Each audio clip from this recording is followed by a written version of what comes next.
Court is in session. Jefferson County Courthouse, Birmingham, Alabama, Courtroom 7B, March 14th. The jury has heard everything. The attorneys have argued everything. 4 months of investigation, 212 pages of evidence, and the lives of everyone in that room have been building to this single moment. The judge is 3 words away from sending 12 people into a room to decide whether Marcus Ellison will ever go home to his daughter. And then a voice cuts through the silence. Young, clear. Unafraid, Your Honor, I have the proof. The night before he had ironed her dress, without being asked, without a word. He had pressed every crease with the quiet, careful love of a father who understood that tomorrow the world was going to try to take him away from her, and that the least he could do, the only thing in his power, was make sure she walked into that room looking like somebody.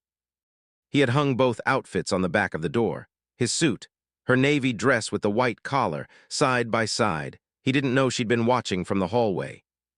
He didn't know what she was carrying into that courtroom. Nobody did.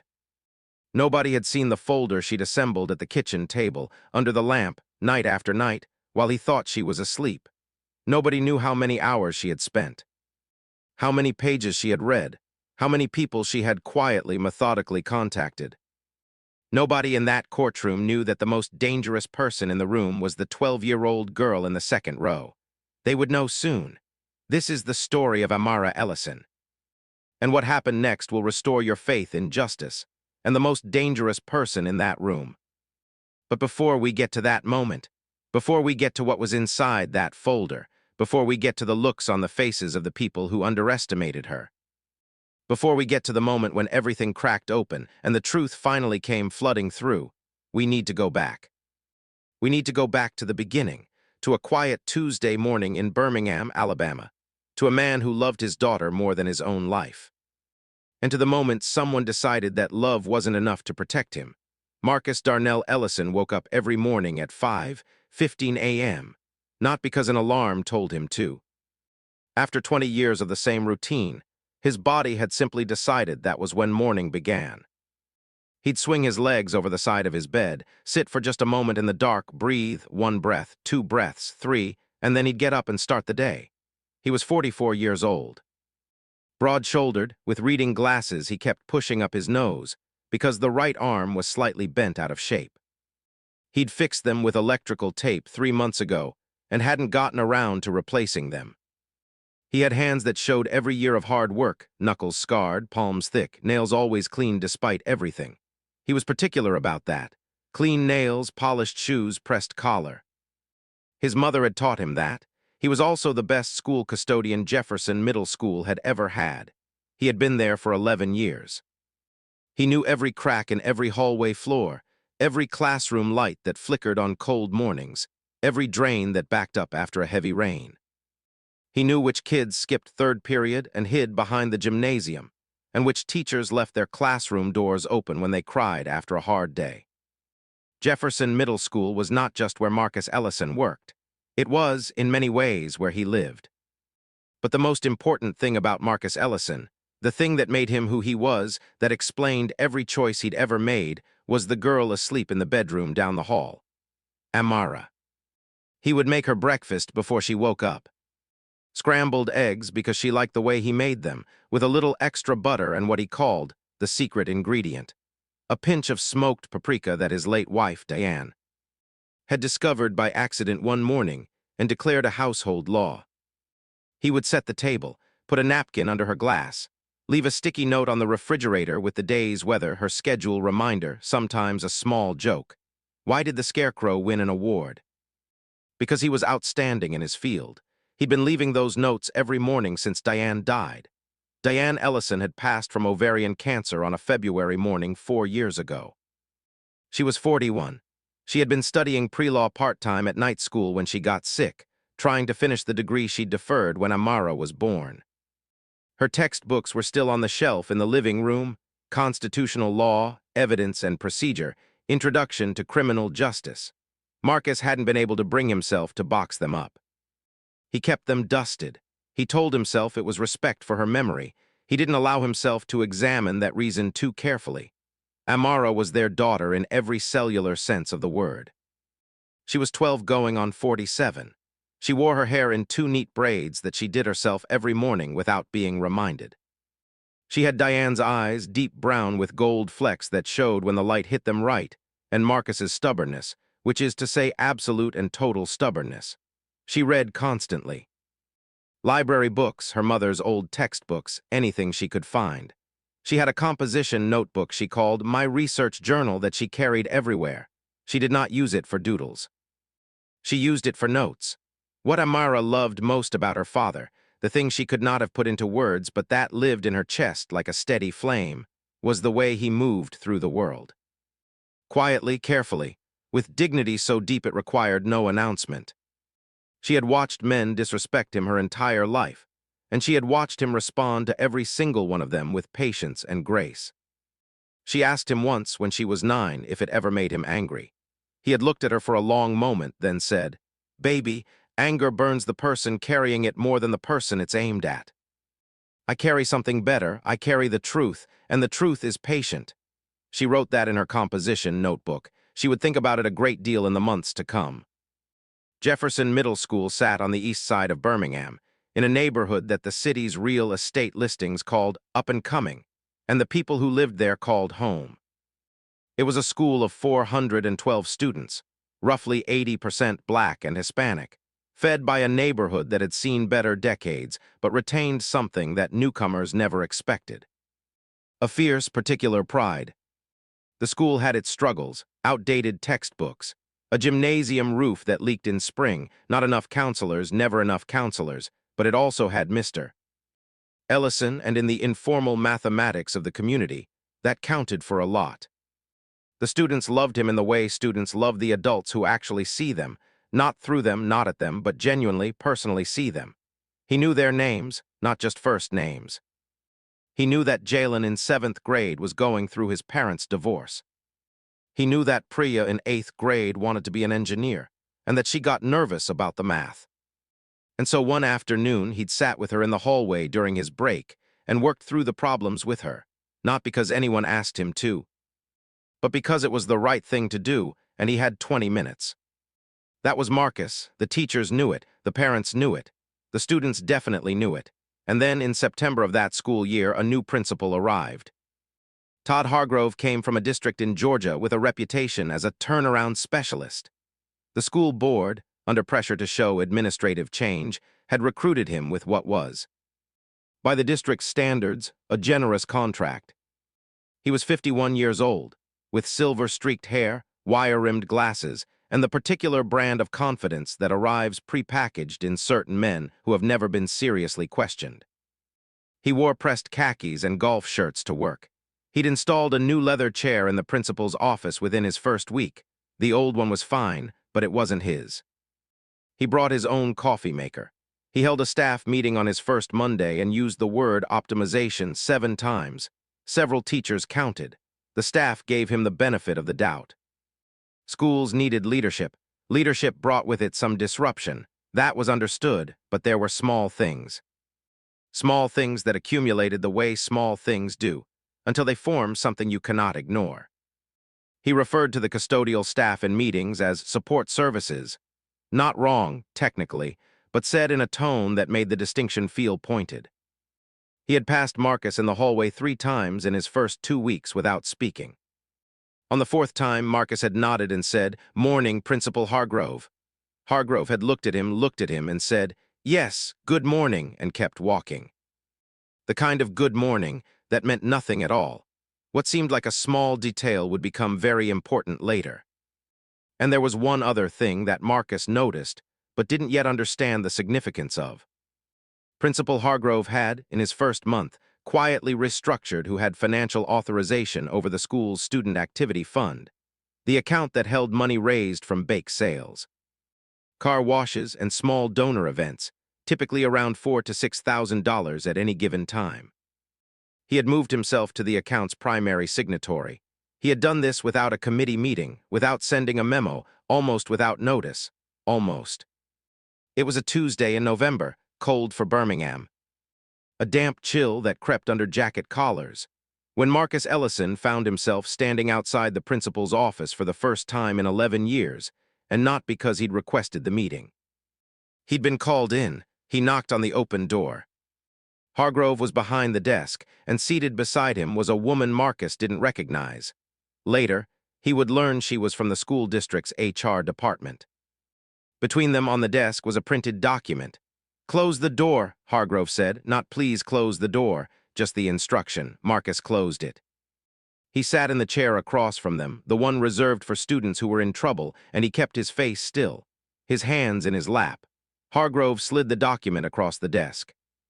"I'm going to ask you directly, Mr. Ellison. Did you access the Student Activity Fund account?" Marcus looked at the document. It appeared to be a bank statement with a highlighted transaction. A withdrawal, $4,200, pulled in 2 cash transactions over 3 consecutive days in October. The name on the account was the school's, but someone had written M. Ellison in red pen at the top. "I did not," Marcus said. He said it without hesitation, without agitation, with the calm of a man who has said a true thing and sees no reason to elaborate. Hargrove leaned back in his chair. "The district takes this seriously, Mr. Ellison, serious enough that we've already been in contact with the Birmingham Police Department." The HR woman kept her eyes on her notepad. She did not look up. "You're being placed on administrative suspension, effective today. With pay pending investigation." Hargrove said the "with pay" part the way some people say "you're welcome" when they don't mean it. Marcus stood up. "I have never stolen anything in my life," he said, still quiet, still steady. "Not from this school, not from anyone, that's the truth." In that moment, Todd Hargrove sealed his fate. Because he smiled, just slightly, just enough. The small, satisfied smile of a man who believes he is watching a plan unfold perfectly. Marcus walked out of that office, down the hallway with the cracked floor tiles he knew by heart, past the lockers he had replaced the hinges on twice, past the gymnasium with the leaking roof. Out into the cold November air, and he stood on the sidewalk and breathed. 1 breath, 2 breaths, 3. And then he drove home to figure out how to tell his daughter that the world had decided once again that a black man's word wasn't worth listening to. But what Marcus didn't know, what he couldn't have known in that moment, was that Amara was already watching, already paying attention. Already, in her quiet and methodical way, beginning to understand that something was very wrong. Marcus told Amara that evening. He sat across from her at the kitchen table, the sticky note from that morning still on the refrigerator. Why did the Scarecrow win an award? And he told her plainly, the way he told her everything, what happened, what it meant, and that he was going to handle it. He did not cry. He did not raise his voice. He told her the truth, and he held her gaze. Amara listened without interrupting. Her composition notebook was beside her on the table, closed. She kept her hands flat on the surface. When he was done, she said, "You didn't do it." "No," Marcus said, "I didn't." "Then someone did," she paused, "and they're pointing at you." He blinked at her. His 12-year-old daughter, who sometimes still slept with the stuffed elephant she'd had since she was 3. Staring at him with those gold-flecked eyes, with the unnerving clarity of someone twice her age. "We're going to need a lawyer," she said. "I know, baby. A good one," he nodded slowly. "I know." What he didn't say, because he couldn't bring himself to say it yet, was that a good lawyer cost money they didn't have.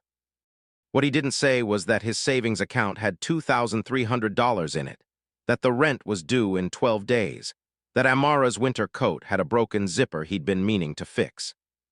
What he didn't say was that the weight of all of it, the accusation, the suspension, the questions from neighbors, the thought of his name in official documents, felt like standing in deep water and trying to stay perfectly still. He said none of this. He stood up, squeezed her shoulder, and said, "I'll make the calls tomorrow." Amara watched him walk to the kitchen to do the dishes. She opened her composition notebook. At the top of a fresh page, she wrote one word: evidence. The investigation moved with what felt to Marcus like terrifying efficiency. Within a week, his suspension had turned into a formal notice from the district. Within 2 weeks, a detective named Kowalski had come to their apartment and asked Marcus questions while Amara sat at the kitchen table doing homework she was not doing. Because she was listening to every word. Within 3 weeks, the Birmingham Police Department had officially charged Marcus Ellison with first-degree theft of services, a felony, and the story had made the local news with the particular cruelty of local news. School custodian charged with stealing from student fund. He was not named as a suspect. He was framed as the suspect. The public defender assigned to his case was a 32-year-old named Gary Weston who had the look of a man managing too many crises at once. A cracked phone screen, a coffee stain on his tie that may or may not have been that day's, and a file folder on Marcus that he'd clearly read for the first time on the drive over. The evidence they have is circumstantial, Gary told Marcus in the first meeting, held in a conference room at the public defender's office that smelled of old paper and industrial cleaning solution. But circumstantial can be convincing to a jury. We need to present an alternative narrative. What kind of alternative narrative? Marcus asked. That someone else had access to the account. The principal restructured the account access in October, right before the withdrawals. Gary looked up from his notes. How do you know that? I heard the office manager mention it. I wrote it down. Gary wrote something, then he looked at his watch. I'll look into it. Can you come back Thursday? Thursday came and went. Gary was in another trial. They rescheduled. The rescheduled meeting was 15 minutes. Marcus walked out of it feeling, for the first time since this began, genuinely afraid. Amara noticed. She noticed the way her father's shoulders sat higher now, closer to his ears. She noticed the reading glasses left on the kitchen counter at odd hours, meaning he was up in the night. She noticed that the sticky notes on the refrigerator had become less frequent. No jokes for 4 days in a row. And so Amara Ellison, 12 years old, with her composition notebook and her dead mother's law textbooks, and a library card she used with the dedication of a graduate student, began to build a case. She started with what she knew. She knew the school's student activity fund had been restructured. She knew the withdrawals happened in October. She knew her father had never in 11 years been written up for anything. She knew Hargrove had arrived in September. The timeline was not complicated. What she needed was proof. What Amara didn't know yet was that the proof was closer than she realized, and that the person who could help her find it was someone who had been watching the whole situation from the beginning. Afraid to speak up, waiting for a reason. She started going to the public library 3 afternoons a week. She told her father she was working on a school project, which was both a lie and the truest thing she'd ever said. She found books on criminal procedure, on civil rights law, on evidence and discovery. She read them the way her mother would have, underlines in pencil, notes in the margins, questions written and circled when she didn't understand. She found a YouTube channel run by a retired attorney who broke down courtroom procedure in plain language. She watched every video. She took notes. She filled 40 pages of her composition notebook in 3 weeks.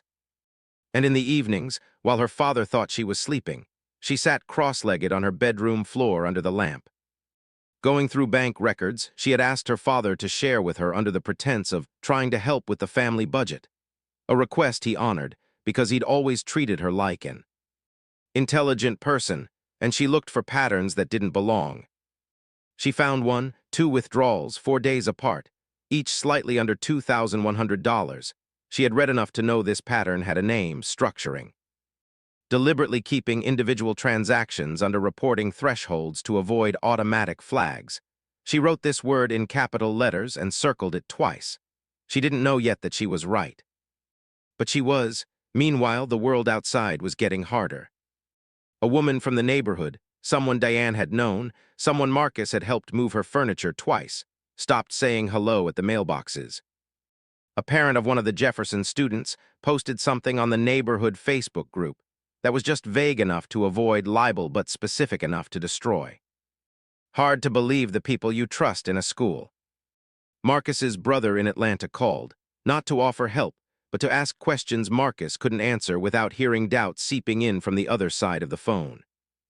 Worst of all, one of the older boys at Jefferson, a 9th grader named Darius, who Marcus had been mentoring for 2 years, who Marcus had been helping study for his high school entrance exams, stopped coming around. His mother had presumably said something.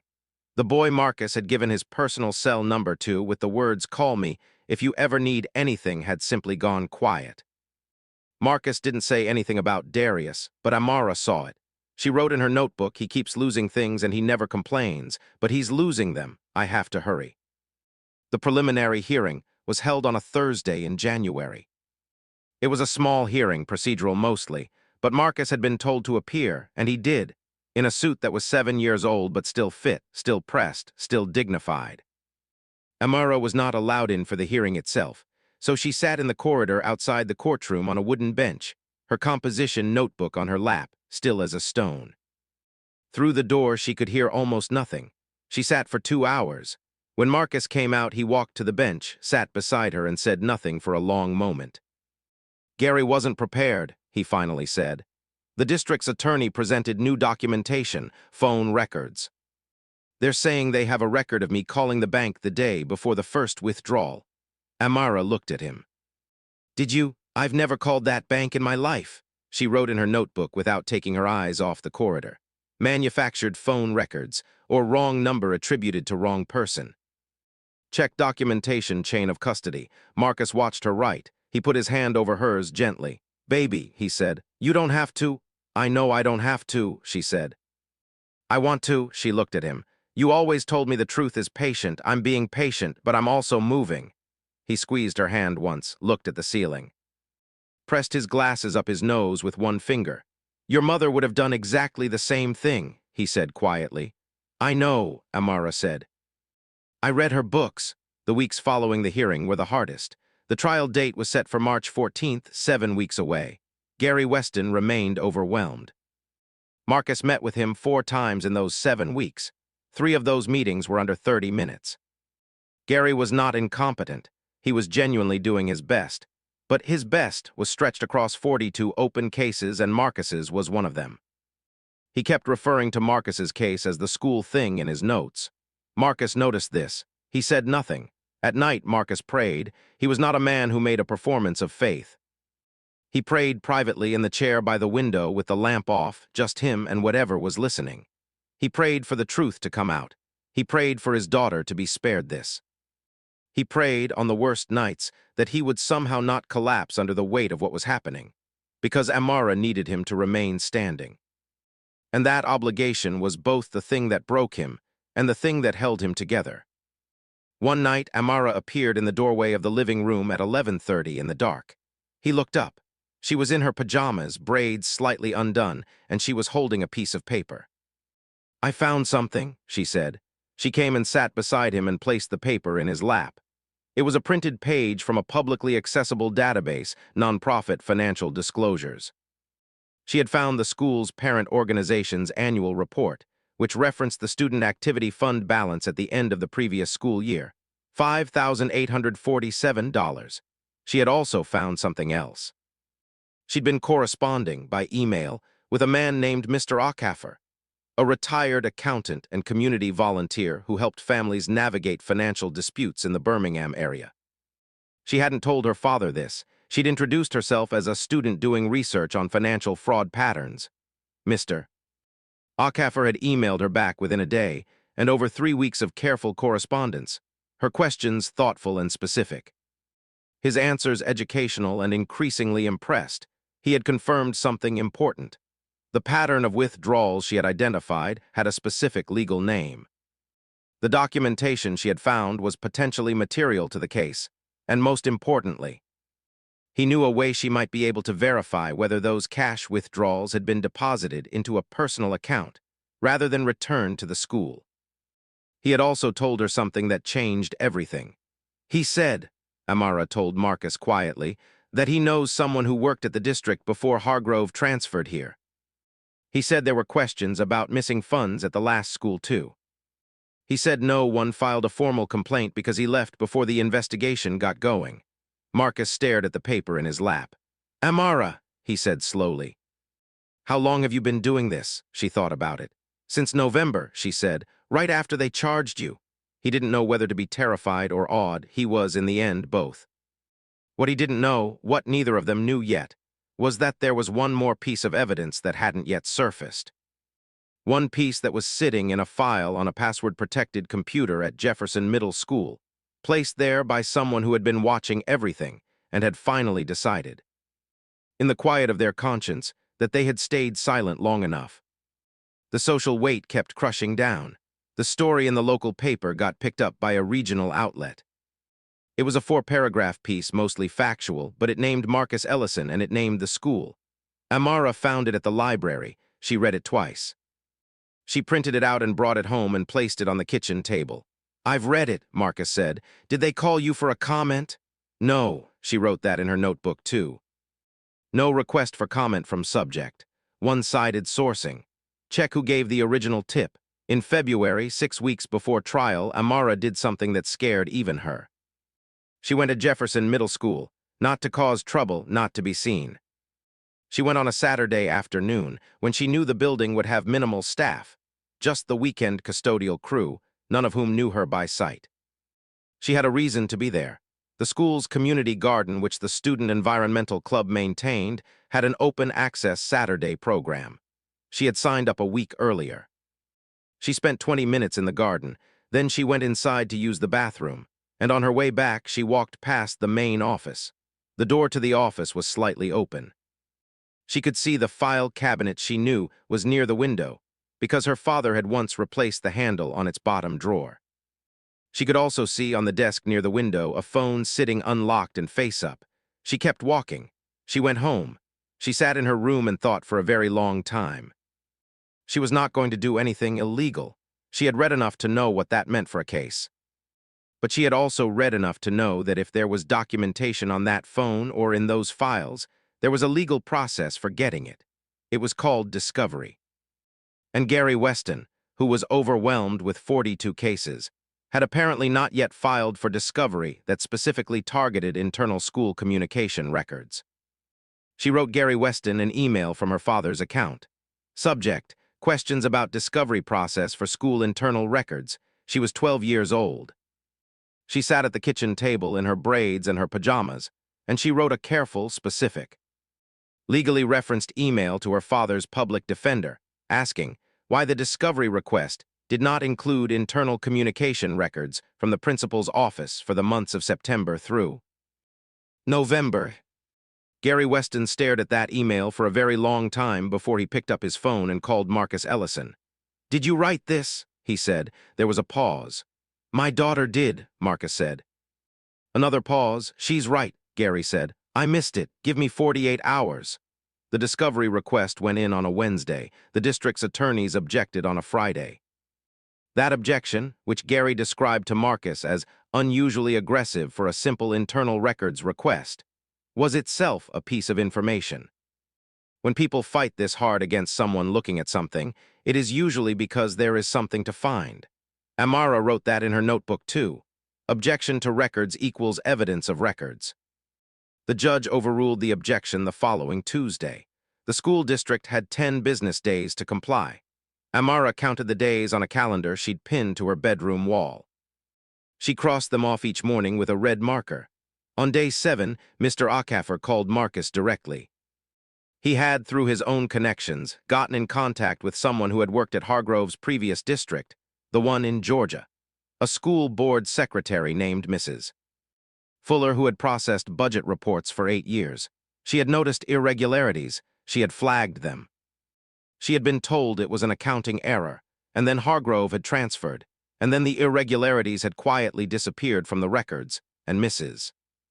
Fuller had been quietly moved to a different department. She was willing to make a statement. She was not willing to testify. She had a family, and she was afraid, and that fear was real and legitimate, but she would make a written statement. Mr. Accusation asked if Marcus had an attorney who could receive the statement. Marcus called Gary Weston. Gary drove to Mr. Accusators's house that same evening. He came back with 4 pages of documentation. He called Marcus at 10 o'clock at night. "This is significant," he said, and for the first time in this entire process, Marcus heard something in Gary's voice that had not been there before. Focus. And then came the piece that none of them had known was coming. On the 8th day of the discovery window, a woman arrived at Gary Weston's office during her lunch break. She had driven 20 minutes out of her way. She had parked 2 blocks away and walked as if afraid of being seen. Her name was Patricia Patterson. She was a 7th-grade English teacher at Jefferson Middle School. She had been at the school for 9 years. She had known Marcus Ellison for all 9 of them. She sat down across from Gary with her purse in her lap and both hands pressed flat on the table. "I need to tell you something," she said. "And I need you to understand why it took me this long." She had seen Hargrove adjust the account records, not once, twice. She had been in the main office early one morning, the second week of October, she remembered exactly. Because it was the morning of the school's fall picture day, and she had come in early to arrange her classroom, and the copier had been broken, and she had gone to the office to use theirs. And Hargrove's office door had been half open, and she had heard him on the phone. She hadn't caught all of it, but she had heard three things with absolute clarity. She had heard the name of the bank. She had heard the words, "Make it look like it's from maintenance." And she had heard him say, as clearly as a bell, "Nobody's going to take a janitor's word over mine." She had stayed silent for 3 months because she was afraid. She had a mortgage. She had a sick mother in assisted living. She had survived 2 rounds of budget cuts that had eliminated other teachers' positions, and she had survived them by keeping her head down. She knew what it felt like to be vulnerable, and she had chosen her own safety. But she had also watched what happened to Marcus. She had read the newspaper article. She had seen Amara sitting in that hallway outside the courtroom for 2 hours on that cold Thursday, and she had not been able to sleep. She reached into her purse. She placed a folded piece of paper on the table. "I wrote it down," she said. "That morning, I wrote it down because I knew. I knew what I was hearing, and I knew it was wrong, and I wrote it down, and I've been carrying it in my purse ever since." Gary Weston unfolded the paper. He read it. He looked up at Patricia Patterson. "Ms. Patterson," he said carefully, "are you prepared to testify to this in court?" She pressed her lips together. Her hands, still on the table, trembled once. "I am now," she said. Amara didn't learn all of this at once. Marcus told her in pieces, watching her face, judging how much she could hold. But what she already knew, what she had known for weeks now in her bones, in the methodical accumulation of her composition notebook pages, was that the truth existed. It was real. It was documented. It was close. What she didn't know was that the trial was going to be harder than any of them had prepared for. Because Hargrove's attorney, a polished, expensive attorney named Diane Spearman, who had been practicing trial law for 22 years, was very good at what she did.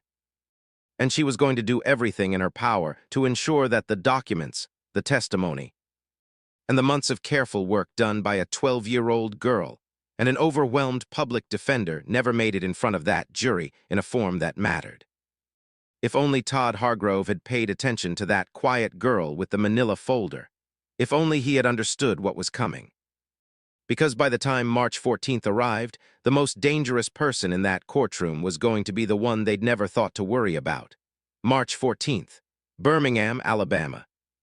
Jefferson County Courthouse, Courtroom 7B. The fluorescent lights buzzed in the ceiling the way they always did, a low, indifferent hum that paid no attention to the magnitude of what happened beneath it. The wooden benches were hard. The carpet was municipal gray. The flag in the corner stood at absolute attention. Marcus Ellison arrived in his 7-year-old suit, pressed until it had no memory of any other shape. His reading glasses were on, his back was straight. He shook Gary Weston's hand and sat down at the defendant's table and folded his hands in front of him and looked at the judge's empty bench with the expression of a man who has decided, regardless of outcome, to remain himself. In the gallery, Amara sat in the second row. She wore a navy dress with a white collar that her father had pressed alongside his own suit the night before. Her braids were tight. Her composition notebook was in her bag. In her lap, a manila folder rubber-banded shut with a handwritten label that said in her precise block letters, "Defense Evidence, Case of M.D. Ellison." She had not told her father she was bringing it. She had not told Gary Weston either. She sat very still and she watched. The prosecution's case came first. Diane Spearman was everything Gary Weston was not, and she knew it. She wore charcoal gray and moved with the measured authority of someone who had won many more of these than she had lost. She laid out the prosecution's argument in clean, confident strokes. The unauthorized access pattern, the bank records, the supposed phone call, the timeline of Marcus's access to the fund. It was circumstantial, yes, but it was assembled and presented in a way that made it feel much more substantial than it was. She called Principal Hargrove to the stand. He was smooth. He was concerned. He spoke about the school's finances with the demeanor of a man who had been reluctant to believe the worst, but was duty-bound to follow the evidence. He expressed with practiced earnestness regret that it had come to this. He spoke about the students whose activities had been affected. He spoke about trust. He was very convincing. In the gallery, Amara's jaw tightened once. She relaxed it deliberately. She's watching his hands, Marcus thought, glancing back at her for just a moment. She's watching his hands when he lies. When it was Gary Weston's turn, something was different. He stood up without the shuffle of papers, without the cracked phone screen energy. He'd had 6 weeks of focused preparation. He called Mrs. Fuller's written statement into evidence. He called the discovery documents from the district. He called Mr.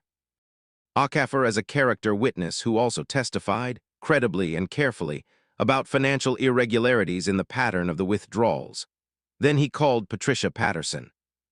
Todd Hargrove, seated at the other table, went very still when Patricia walked to the stand. She was 51 years old, with close-cropped natural hair and the quiet air of a woman who has made a decision she is not going to walk back from. She settled into the witness chair, smoothed her skirt once, and looked at Gary Weston.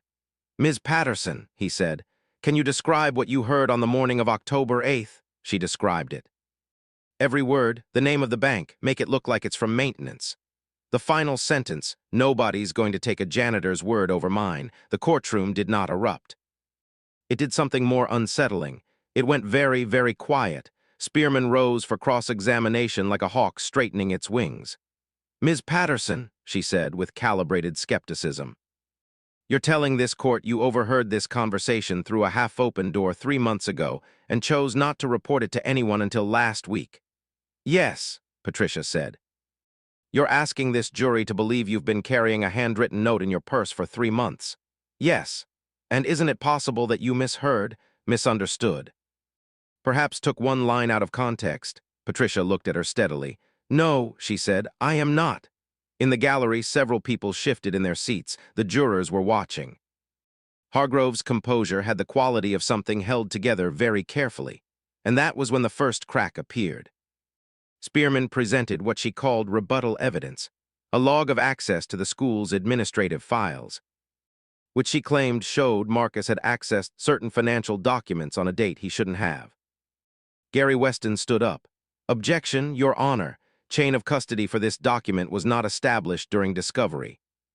The prosecution is attempting to introduce evidence that was not subject to proper disclosure procedures."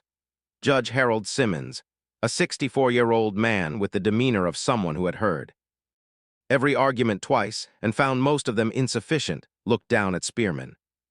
"Counselor," Spearman, for just a moment, the first moment in 2 days, looked caught. She composed herself quickly, but Marcus saw it. Gary saw it. Amara in the second row absolutely saw it. Judge Simmons ruled the document inadmissible, and Hargrove at his table reached for his water glass and found it empty. The trial had reached its closing arguments phase. Gary Weston had done well. Better than anyone had expected. But Spearman's closing was polished and efficient, and she planted just enough doubt about Patricia's delayed disclosure, just enough suggestion of convenience about the Georgia documents, to make Gary nervous.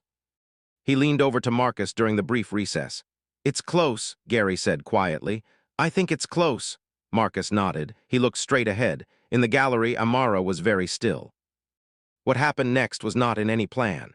When Judge Simmons returned to the bench and asked if there were any final matters before he sent the jury to deliberate, there was a brief, procedural silence. And then a voice came from the second row of the gallery, clear, steady, young. "Your Honor, I'd like to be heard." Every head in the courtroom turned. Amara Ellison stood up. She was, in that moment, the smallest person in the room. Her navy dress, her white collar, her tight braids, her chin absolutely level, the manila folder in both hands. Judge Simmons looked at her over his reading glasses. "Young lady, I am Amara Ellison," she said. "Marcus Ellison is my father. And I have evidence that was not entered into this record." The silence that followed lasted about 2 seconds. Then it broke. There was laughter, not everyone. Not the jury, they watched with the careful neutrality of people trying to understand what was happening. Not Gary Weston, whose expression had gone very alert. Not Marcus, who had turned in his chair to look at his daughter with an expression no one in that courtroom could fully read. But from Hargrove's side of the room, from somewhere in the gallery, from one of Hargrove's associates, there was laughter, low, dismissive. The laughter of adults confronted with a child doing something they considered absurd. And from Spearman, who did not laugh aloud, but whose lips arranged themselves into a patient, condescending tilt that was worse than laughter. "Your Honor, with respect, this is highly irregular." "I'm aware of that," Judge Simmons said. He looked at Amara Ellison for a long moment. Later in interviews, Judge Simmons would say that what stopped him from dismissing her immediately was the folder, the way she held it, like it contained something real. Like she knew exactly what was in it and why it mattered. "Young lady," he said, "do you understand that this is a court of law?" "Yes, Your Honor." "And do you understand that the proper time to enter evidence has passed?" "I understand that, Your Honor." "I also understand that courts have discretion to consider newly discovered evidence when it is material to the outcome. I read the Alabama Rules of Evidence, specifically Rule 803 and the relevant case law on late disclosed exculpatory materials. The evidence I have qualifies. Complete, absolute, silence." Judge Simmons took off his reading glasses. He put them back on. He looked at Gary Weston. Gary Weston, for his part, looked like a man who had just been handed something he wasn't sure he deserved, but was absolutely going to hold on to. He stood up. "Your Honor, I would ask the court's indulgence to review what my client's daughter has brought forward. If it is as material as she believes, it is in the interest of justice to consider it." Spearman was on her feet. "Your Honor, this is procedurally—" "Ms. Spearman," Judge Simmons said, with the tone of a man who has made a decision, "I am going to ask this young woman to approach and show me what she has. If it is not material, we proceed immediately to deliberation. If it is," he paused, "we will address that when we come to it." He looked at Amara. "Come forward," he said. Amara walked to the bench. She walked the way her father had walked through 11 years of that school, quietly, carefully, with a dignity so deep it required no announcement. She set the folder on the ledge in front of Judge Simmons, removed the rubber band, and opened it. Inside, 12 pages, organized with paper clips, each section labeled in her precise block letters. The judge read. He read for 3 minutes. In those 3 minutes, the courtroom was as silent as any room Marcus Ellison had ever sat in. He could hear his own heartbeat. He could hear the fluorescent lights. He watched Hargrove at the other table. Hargrove was watching the judge. The color was leaving his face in a way that could not be hidden, like water draining out of something. What was in the folder?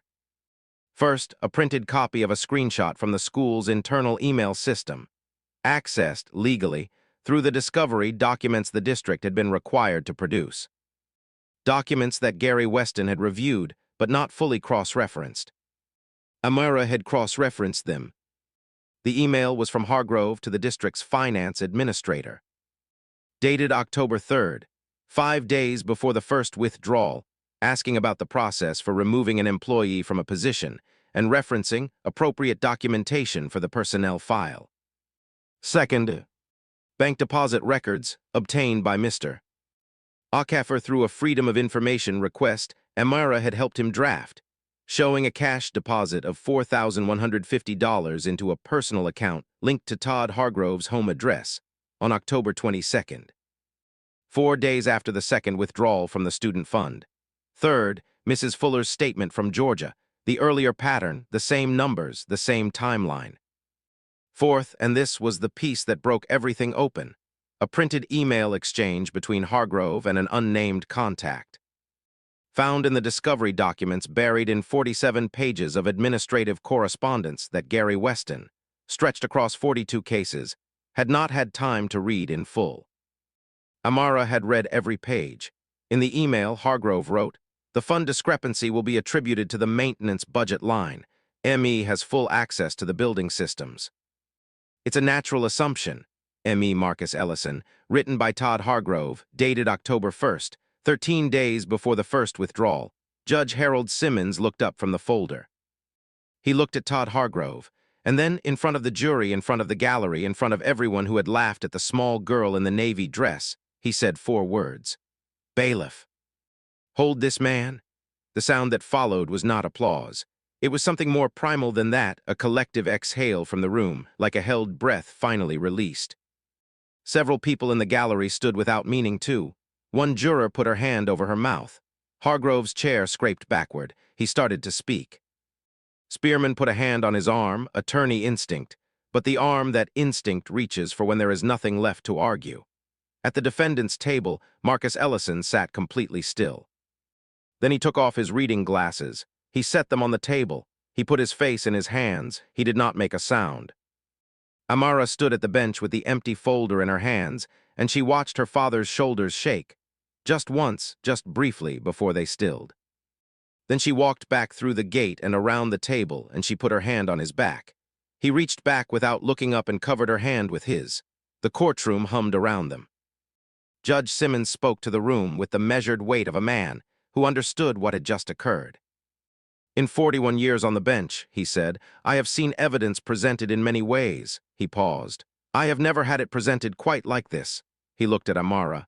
Young lady. Sit down. She sat beside her father. Court is in recess, the judge said. I have a great deal to address. He struck the gavel.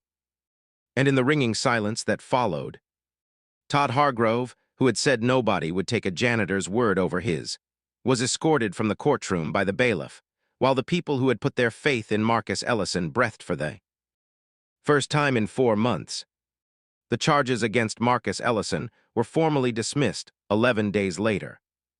Judge Simmons, in his written ruling, noted specifically that the exculpatory evidence had been present in the discovery materials provided by the district, present all along, just unread, and that its identification by a non-attorney minor raised what he diplomatically termed serious questions about the adequacy of discovery review in this case.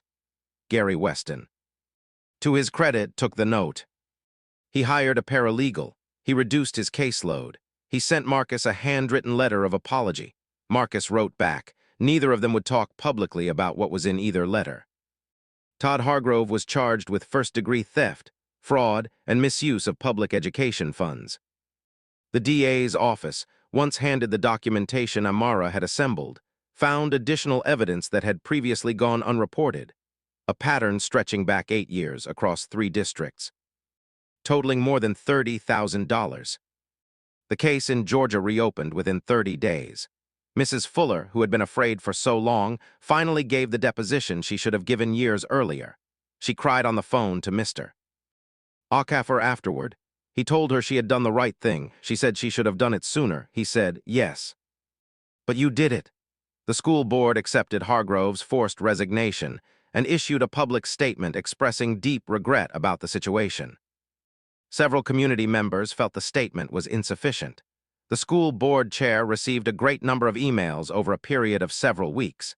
They issued a longer statement. Patricia Patterson returned to her classroom.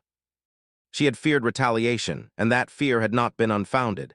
There was a period of professional tension, meetings with administrators, careful watching from both sides. But she had done the right thing, and the right thing had produced a result that was difficult to argue with. By the end of the school year, she had been asked to lead a new staff professional development program on ethical reporting practices. She accepted. On the first day of the program, she put a quote on the board at the front of her classroom. She had found it in a news article about the trial. It was something Amara Ellison had said to a reporter who'd asked how she'd known to keep looking when everyone else had given up. Amara had said, "My dad always told me the truth is patient. I was just trying to move faster than the lies." Amara Ellison was reinstated at Jefferson Middle School. He came back on a Monday morning. He walked through the front entrance in his pressed collar and his reading glasses with the electrical tape on the right arm. He pushed those glasses up his nose with one finger as he walked past the lockers he'd replaced the hinges on twice, past the hallway with the cracked floor tile he'd been meaning to fix, past the gymnasium with the leaking roof, and he went to the maintenance room and put on his work jacket and started the day. Word spread through the school within an hour. By lunchtime, Darius, the boy who had gone quiet, the 9th grader Marcus had given his cell number 2, found him in the hallway near the gymnasium and stood there for a moment, both hands in his hoodie pocket, and said, "Mr. Ellison, I'm sorry I stopped coming around." Marcus looked at him for a moment. "I know," he said. "You come back when you're ready." Darius nodded. He looked at his shoes, then he looked up. "I have my entrance exam next month." "I know," Marcus said again. "I've got Thursday afternoons, same as before." As for Amara, the local newspaper ran a story, then a regional outlet. Then, because the internet moves the way it moves, a national outlet picked it up. 12-year-old's research saves wrongly accused father in Alabama courtroom. Her school's principal, the interim one, a woman named Dr. Bridges who had come in to stabilize things after Hargrove, called Amara's school to request that her class be acknowledged. Amara's teacher, who had known something was going on with her all semester but hadn't been able to name it, looked at her with the expression of someone recalibrating everything they thought they knew. Amara handled it the way she handled most things, calmly, without performance, with a quiet sense that the recognition was less important than the result. She did accept one thing, though. Mr. Acaffer, the retired accountant, who had answered a 12-year-old's email and changed the trajectory of a man's life, invited Amara and Marcus to a community dinner in their honor. Amara sat beside Mr. Acaffer at the table, and they talked for 3 hours about law, about evidence, about what it meant to fight for truth when the system is not designed to make it easy. At the end of the evening, Mr. Acaffer looked at her and said, "You should be a lawyer." Amara thought about her mother's books on the shelf at home. She thought about her father saying the truth is patient. She thought about 40 pages of composition notebook notes and a manila folder assembled at a kitchen table by lamplight. "I know," she said. "There is a particular kind of arrogance that lives in assumed power, the kind that doesn't bother to look closely. The kind that hears a little girl stand up in a courtroom and thinks, this is nothing. This will be easy to dismiss. Todd Hargrove didn't lose because justice is automatic. He didn't lose because the system worked perfectly, because it didn't. The system came within a verdict of failing completely." Marcus Ellison was 48 hours from a jury deliberation that might have gone the other way. Gary Weston had read 46 of 47 pages. Todd Hargrove lost because of the 47th page, and the person who read it was a 12-year-old girl who loved her father, trusted the truth, and refused to sit down. We tell ourselves sometimes that the system is too big, that institutions are too powerful, that when someone with authority decides you are guilty, there is simply nothing to be done. That the best you can do is survive it with your dignity intact. Amara Ellison didn't accept that. She didn't accept it not because she was naive, but because she had been raised by someone who taught her that dignity and action were not opposites, that you could maintain your composure and move, that you could be patient and persistent, that you could be small in a room and still be the most important voice in it. The people who laughed at her standing up in that courtroom were not evil people, most of them. They were people operating on assumptions, that children are not capable, that the powerless are powerless for a reason, that a case already moving toward its conclusion does not need to be interrupted by someone who has no business being there. Assumptions are the enemy of truth. Marcus Ellison lost months. He lost his sense of security. He lost something of the unself-conscious joy that used to make him leave sticky notes with bad jokes. That took longer to come back than the job did, but he did not lose his daughter's belief in him. He did not lose who he was. And he did not lose the truth, because the truth, patient, quiet, and stubborn as Amara herself, refused to stay hidden. There is a line in one of Diane Ellison's old law textbooks, underlined, presumably by her, years before cancer, years before Amara. Years before any of this, that Amara found one night while she was doing her research. It's from a dissenting opinion in a civil rights case, and it reads, "Justice delayed is not justice denied. Justice is denied only when we stop looking for it." Amara had underlined it again. In pen, not pencil, permanent. If this story moved you, if you felt the weight of those 4 months, if you held your breath during that courtroom moment, if you felt something loosen in your chest when that folder opened, then you already know why stories like this matter. Not because injustice is rare, it isn't, but because resistance to injustice is also not rare and we don't always see it. We don't always see the 12-year-olds at kitchen tables under lamplight, filling composition notebooks. We don't always see the teachers who find their courage 3 months late but find it. We don't always see the quiet men in pressed suits who choose dignity over despair, day after day, in front of children who are watching and learning and becoming. Those stories deserve to be told. If this channel is where you come for stories like that, stories of real people holding on to their dignity while the world tries to take it, I'd be grateful if you subscribed. It costs you nothing, and it means everything because every subscriber tells the algorithm that these stories matter. That black excellence matters. That truth matters. That a little girl with a folder and a refusal to sit down matters. Subscribe, share it with someone who needs to hear it today. They're out there. But before you go, I want you to sit with one question. Because this story, as remarkable as it is not the most extraordinary thing I have for you. What happened when a black grandmother walked into a corporate boardroom with nothing but a recipe book and a handshake, and walked out owning a piece of the company that had stolen her family's legacy for 40 years? That story is coming, and I promise you it will make this one feel like a warm-up. Until next time.